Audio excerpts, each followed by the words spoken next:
Bonjour mon ami, c'est Lucila Léon-Félix, coach en stratégie financière et business.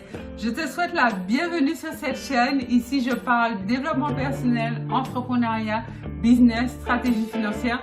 Donc, si l'une de ces thématiques t'intéresse, je t'invite chaleureusement à t'abonner à cette chaîne.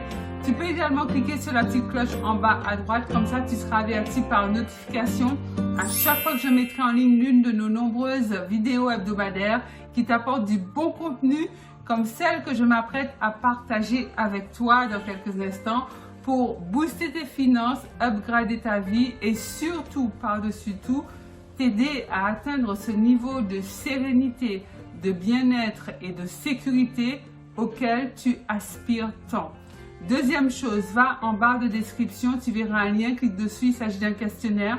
Une fois que tu l'as rempli, je t'offre une demi-heure de coaching stratégique gratuit avec toi, oui, avec toi, pour t'aider à mettre en place tes premières pistes, tes premiers objectifs pour booster ta vie et vivre de manière très concrète la vie à laquelle tu aspires. Sans plus tarder, entrons dans le vif du sujet. Aujourd'hui, nous allons parler finances. Comment faire des économies sans passer pour un radin ou une radine? Si tu es un habitué de cette chaîne, tu sais que je te parle souvent de la planification de tes charges et de tes dépenses récurrentes, tes dépenses courantes. Eau, électricité, école, crèche, impôts, loyer, tout ça doit être planifié, sous contrôle et tu dois connaître chacun de ces postes dans le détail en termes de dépenses. Combien d'argent pour l'électricité, combien d'argent pour l'eau, combien d'argent pour la crèche. Enfin bref, chaque mois, tu sais poste par poste combien d'argent tu dépenses pour chaque item. Même les courses, tu dois aussi les planifier en termes de somme qui est allouée à tes courses. Est-ce que tu as besoin de 100 € pour faire tes courses chaque semaine? Donc ça fait 400 € par mois. C'est tout à fait envisageable, ça dépend de tes revenus et ça dépend de la constitution de ta famille. Il y a néanmoins un autre point sur lequel je veux me pencher aujourd'hui, c'est la planification de tes dépenses qui ne sont pas récurrentes. C'est-à-dire le type de dépenses que tu fais de manière non planifiée, on va dire. Le but de cette vidéo, c'est de mettre le focus sur ce type de dépenses et je veux faire en sorte de t'encourager à planifier chacune de ces dépenses qui n'arrivent pas de manière régulière. Par exemple, il y a les courses que tu fais, disons pour le mois ou pour la semaine, ça c'est planifié. Mais il y a peut-être aussi les autres petites courses que tu fais rapidement au petit casino ou au petit Monoprix avant de rentrer chez toi quand tu sors du bureau, par exemple. Il y a également les achats de vêtements. Quand tu fais du shopping, tous ces achats peuvent être planifiés et doivent être planifiés. En matière, par exemple, d'achat de vêtements, tu n'achètes pas de vêtements parce que tu es dans la galerie marchande de Carrefour et qu'il y a quelque chose qui te plaît en vitrine, tu rentres dans le magasin, tu l'achètes. Non. L'idée, c'est de faire en sorte que tu aies le moins d'achats impulsifs possible.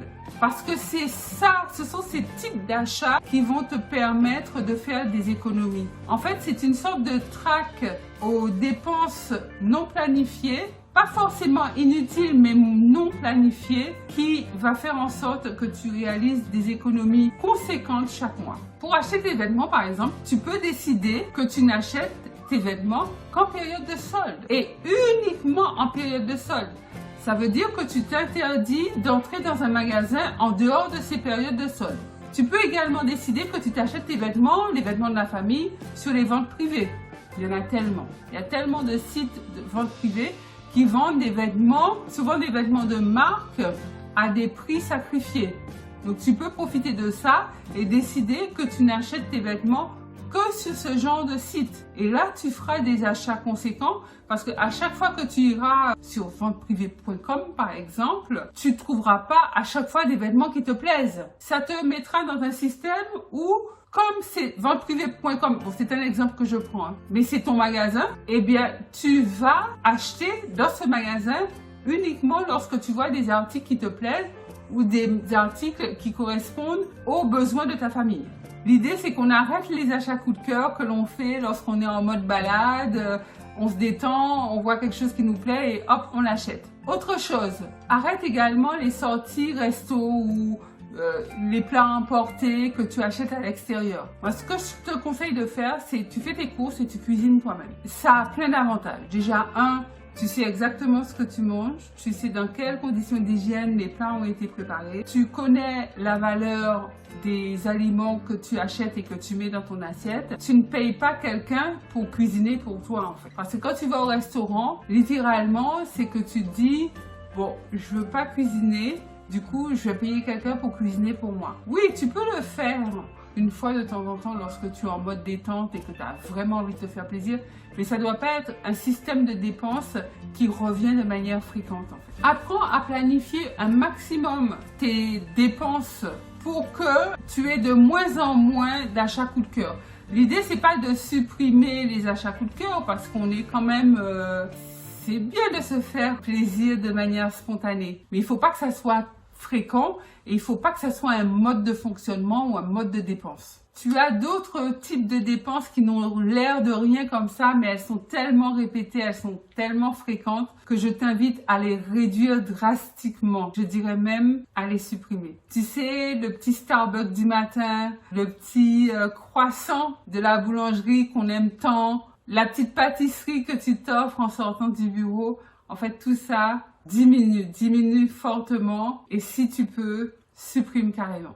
Donc l'idée c'est de partir à la chasse aux petites dépenses récurrentes, celles qu'on fait sans même s'en rendre compte parce que ça coûte 1 euro, 2 euros, c'est pas grand chose. Mais 1 euro, 2 euros répétés, je t'assure que ça fait une belle somme d'argent. Et ne te dis surtout pas que ça sert à rien, c'est pas grand chose, c'est pas ça qui va me permettre de faire de réelles économies, c'est pas ça qui va changer ma vie. Et bien sûr que oui, c'est bien ce genre de petites dépenses qui va changer ta vie. Tu connais l'adage qui dit ce sont les petits ruisseaux qui font les grandes rivières. Donc tu commences par là et je te garantis que toi-même tu seras bien surpris, bien surprise du résultat et des économies que ça engendre sur ton compte. Une fois, je suis partie dans un salon de thé qu'on appelle Vigneault. Alors ici en Guadeloupe, c'était un superbe salon de thé, un peu comme la durée avec des macarons à tomber par terre, chocolat chaud, des pâtisseries, non mais juste exquise quoi. Une fois, j'ai vu une fille qui est entrée. Visiblement, elle avait envie de macarons. Elle s'est acheté donc 8 macarons, une pâtisserie, une boisson. Et la fille, je la connaissais en fait. Je sais que c'est une fille qui roule pas sur l'or. Et là, vraiment, je me suis posé des questions. Je me suis dit, mais quand tu veux te faire plaisir, est-ce que tu crois que te faire plaisir, c'est fini, c'est juste la dernière fois que tu te feras plaisir? Parce que tu as envie de manger des macarons. Alors, il y a tellement de variétés de macarons, ils sont tellement bons que quelque part, les découvrir au fur et à mesure, ça crée aussi le moment de plaisir. Donc, tu t'en offres 1, 2, 3, mais 8. Je sais pas, c'est comme si... enfin, après, je veux dire, c'est des pensées que j'ai eues. C'est personnel, je te raconte une histoire parce que pour moi, c'est lié, mais... Si tu te fais ce genre de plaisir, comme si tu mangeais des pâtes et que tu te sers une grande pelletée de pâtes, enfin, je vois pas trop l'intérêt. Si tu achètes une boisson, tu as 8 macarons, une pâtisserie, garde ton argent et fais autre chose. Voilà mon ami ce que je vais partager avec toi et te donner quelques pistes pour économiser ton argent sans paraître radin. Dis-moi en commentaire laquelle de ces pistes te parle le plus, laquelle tu peux appliquer le plus facilement. Je me ferai un plaisir de te lire et de te répondre. Pense à liker cette vidéo et à la partager massivement tout autour de toi dans tous tes groupes, et je sais qu'ils sont nombreux, de manière à ce que l'information touche un maximum de personnes et que notre belle communauté continue de grandir et tu dois faire partie de cette communauté. Donc abonne-toi si ce n'est déjà fait. C'est Lucia Léon Félix, coach en stratégie financière et business. Je te dis à très vite pour une nouvelle vidéo.